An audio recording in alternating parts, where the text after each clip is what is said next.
Listen carefully, chosen one. What I'm about to reveal to you has been hidden in plain sight your entire life. While you've been questioning why you feel different, why certain patterns keep repeating, why people react to you in ways that make no logical sense, the truth is, they already know. They've always known.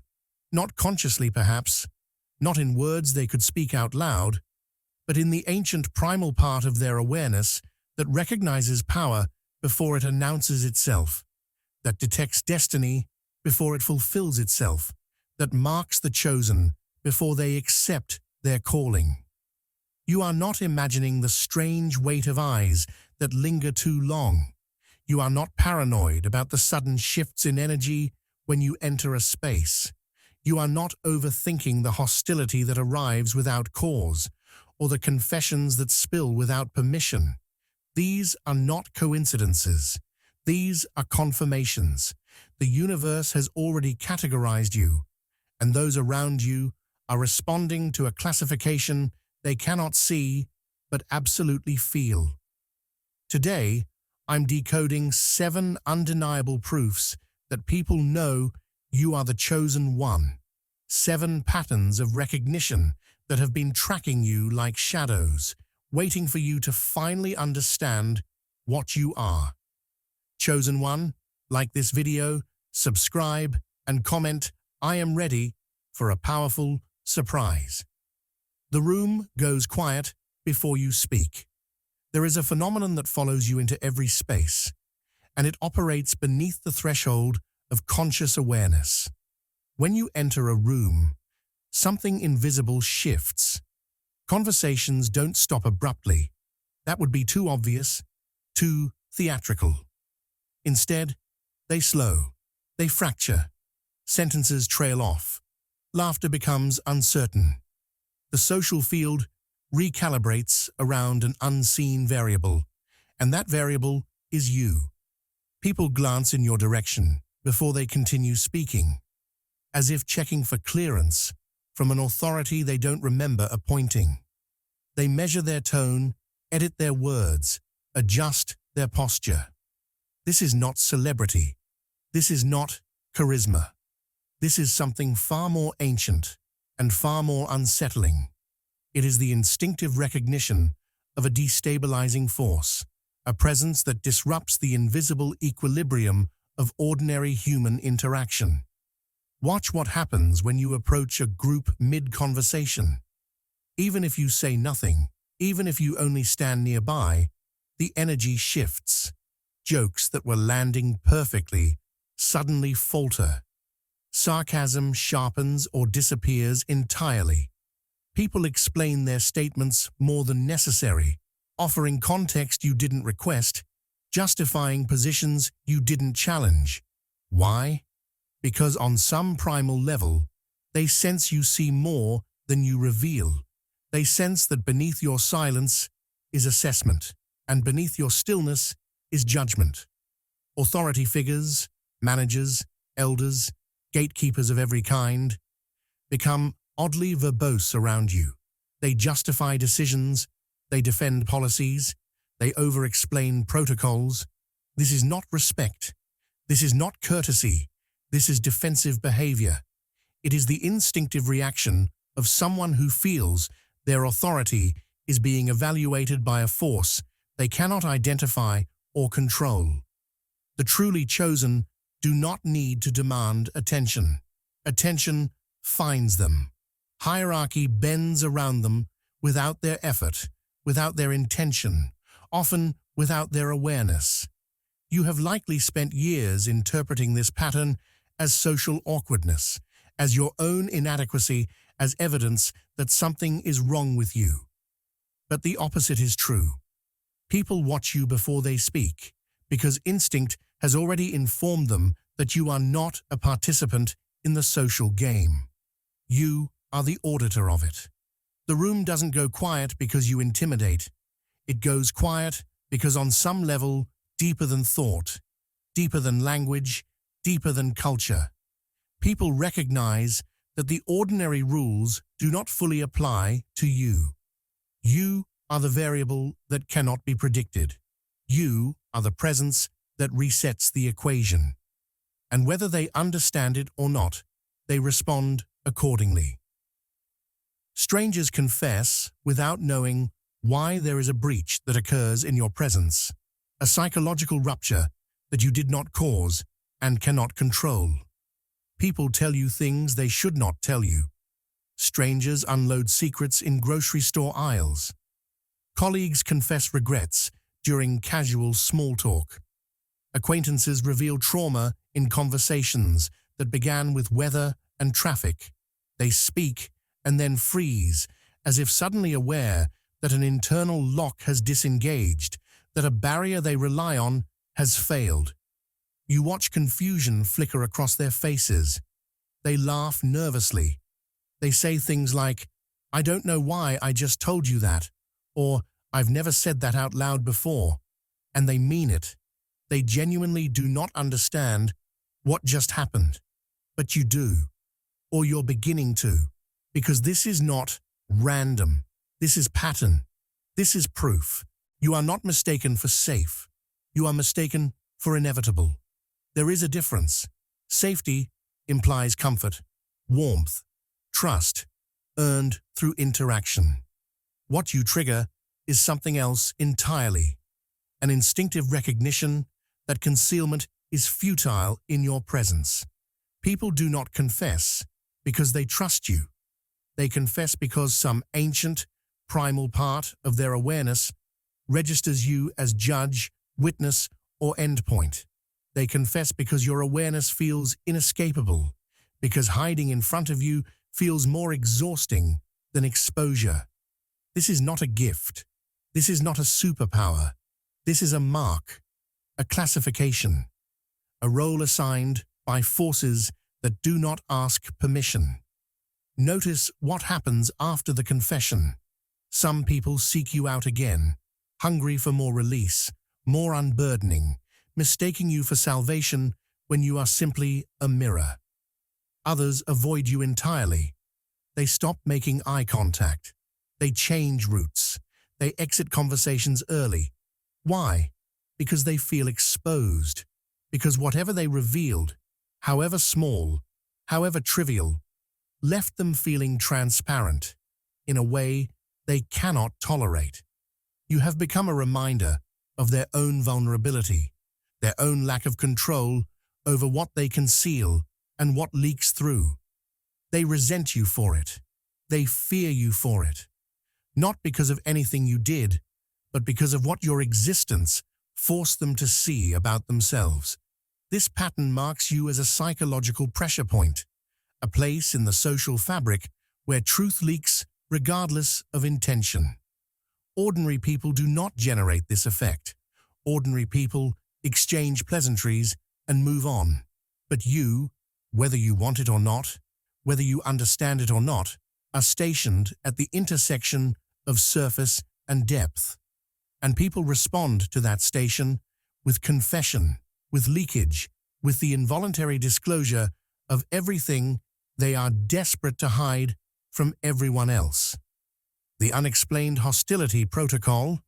Some people hate you on sight, not because of what you said, not because of what you did, not because of history, context, or conflict. They hate you because you exist. You enter a room, a workplace, a social setting, and someone immediately positions themselves as your adversary. Their resistance is instant, emotional, disproportionate. It feels rehearsed, as if they've been waiting for you to arrive so they can oppose you. You search for the cause. You review your behavior. You analyze your words, and you find nothing, because the cause is not in your actions. The cause is in what your presence represents to their instinct, to the part of them that operates beneath thought, beneath reason, beneath the polite fiction of civilized interaction. This is not jealousy. Jealousy requires something to envy: achievement, beauty, status, attention.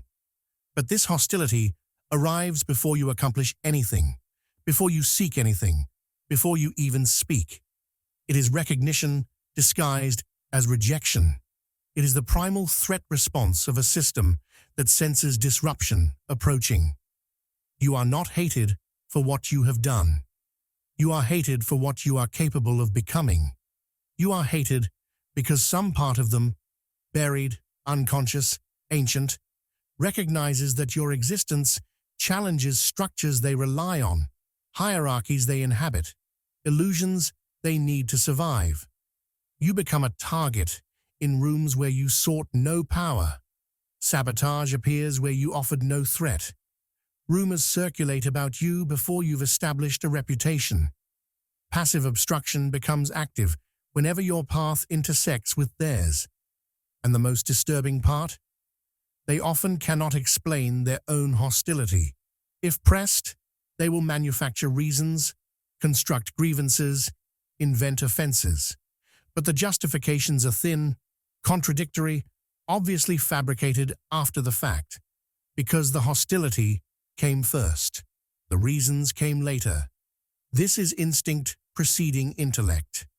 This is the ancient threat detection system identifying you as a variable that endangers their position in the structure, even when that structure is invisible and that position is unconscious. Enemies do not arise from your actions. Enemies arise from what your existence represents in the system.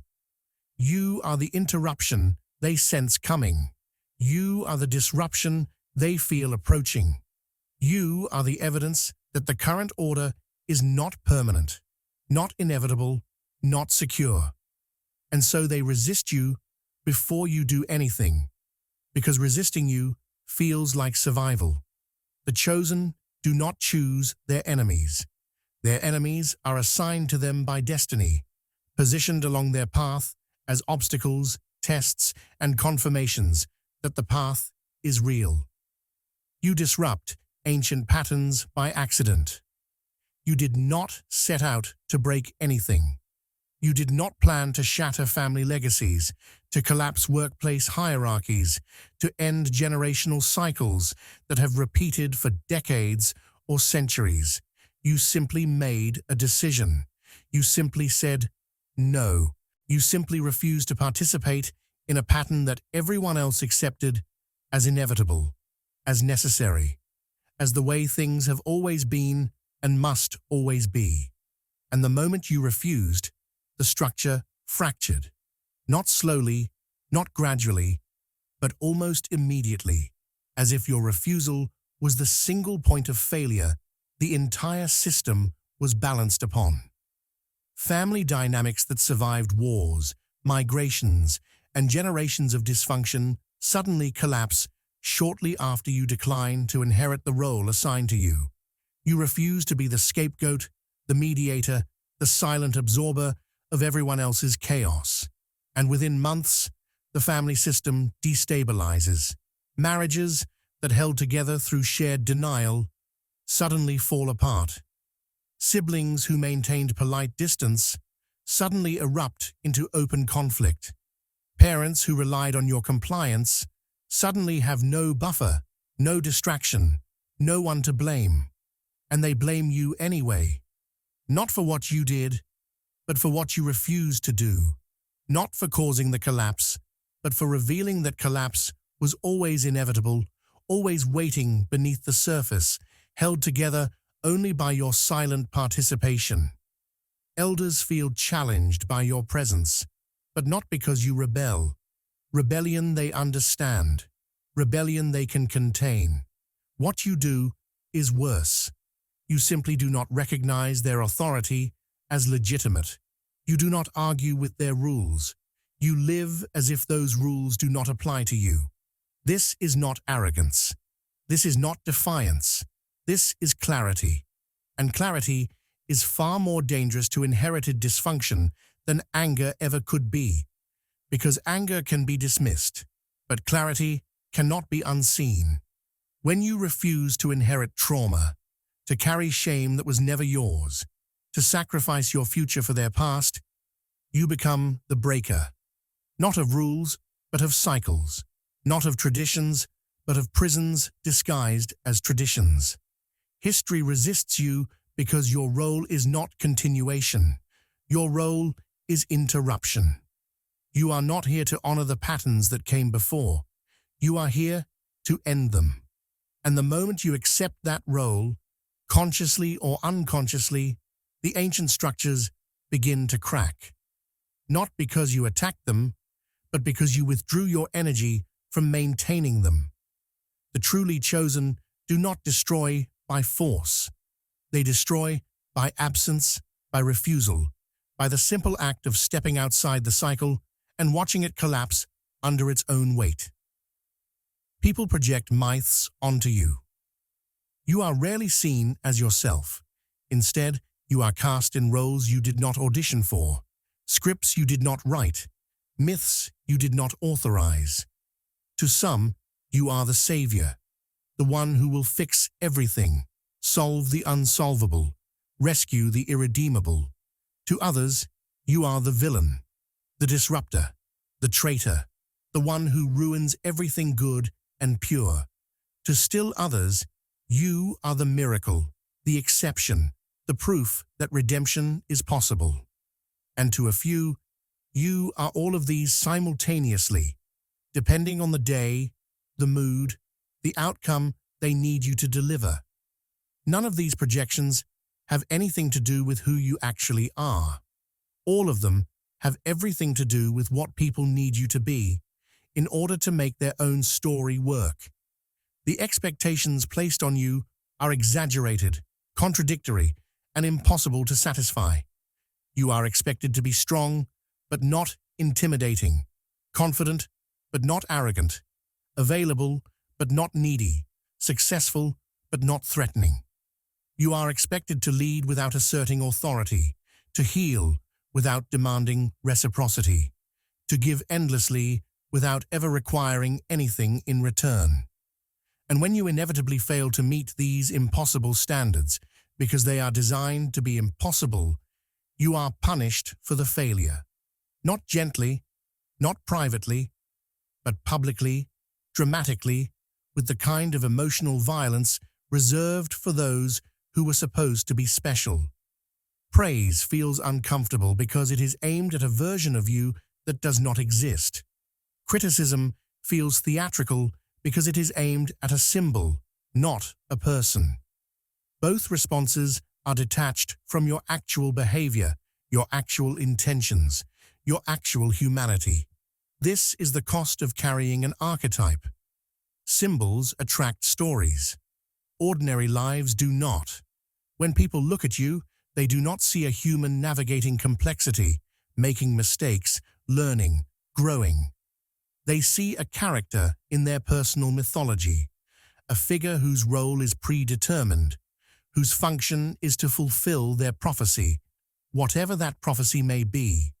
The truly chosen spend years confused by this treatment, internalizing the contradictions, trying desperately to become whoever others need them to be. But the awakened chosen recognize the pattern for what it is: projection, myth-making, the desperate human need to impose narrative on chaos, to find meaning in randomness, to assign cosmic significance to people who simply carry a frequency that others cannot ignore. You did not choose to be a symbol, but once others decide that you are, escape becomes nearly impossible. The only path through is to stop performing the role, stop defending against the myth, and allow the projection to collapse under its own absurdity. Your absence changes the outcome. There is a distortion in time and outcome that surrounds you, and it only becomes visible when you leave. Projects you were part of, even peripherally, even without formal leadership, begin to unravel after you exit. Not immediately, not all at once, but gradually, inevitably, as if a stabilizing force has been removed and the structure no longer knows how to hold itself together. Teams lose momentum. Initiatives stall. Decisions that once came easily become mired in conflict and indecision. People who seemed perfectly capable when you were present suddenly struggle with tasks they performed effortlessly before, and no one can explain why. Replacements are brought in. Capable people, experienced people, people with better credentials, better training, better resources, but the outcomes do not improve. If anything, they worsen. The momentum continues to decay. The energy continues to drain. Projects that thrived while you were involved limp along after you leave, sustained only by the memory of what they used to be. And people notice, not always consciously, not always in words, but they notice. Invitations persist long after you decline them. Offers are repeated long after you refuse them. People reach out months, even years later, asking if you'll reconsider, if circumstances have changed, if you'd be willing to return. Not because they miss you personally, but because they need the outcome that your presence generated, the stability that your energy provided, the distortion in probability that occurred when you were part of the equation. This is not about skill. Skill can be replaced. This is not about knowledge. Knowledge can be transferred. This is about something far less tangible and far more real. The gravitational pull that certain people exert on events, the way their presence bends probability, attracts resources, magnetizes solutions, and stabilizes chaos. You have likely dismissed this pattern, attributing success to teamwork, to timing, to luck.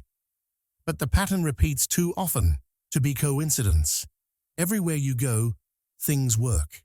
Everywhere you leave, things fall apart.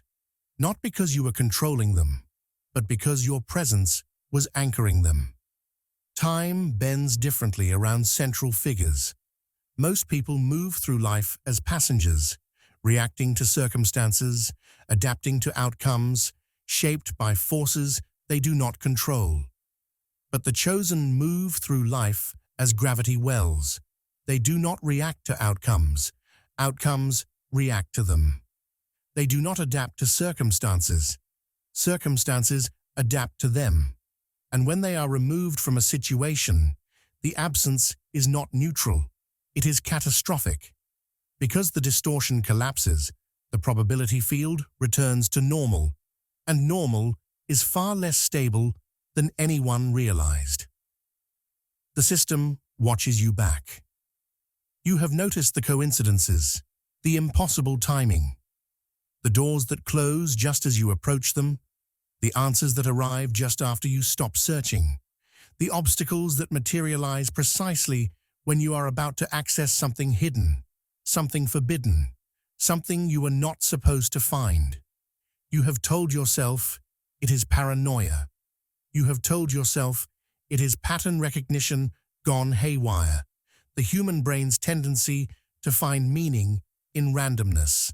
But deep down, in the part of you that knows before thinking, that sees before looking, that understands before learning, you know the truth.